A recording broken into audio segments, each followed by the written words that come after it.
Hoje a gente tem uma formatura e a gente vai de rosa. Eu já fiz a make rosa. E eu quero uma coisa tipo Barbie, sexy, ou meio Penélope charmosa. Ai, Luisa, mas esse é natural. Sei, com muita vontade de usar esse vestido aqui. Aquelas peças que você não entende muito bem fora do corpo. E aí você já sabe que pode ser muito bom. Ok.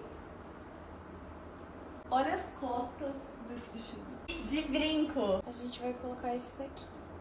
Meu Deus. Essa é a primeira opção e única. Por causa dele, a gente vai subir esse cabelinho. Eu amei isso daqui. Uma sandália prata. De bolsa a gente vai com essa aqui pra complementar o prata. E é isso. O que você achou, amor? Eu achei a mulher mais linda e incrível da face da terra. Meu Deus do céu, gente. Morram de inveja aí, ó. Strike the pose. Beijo.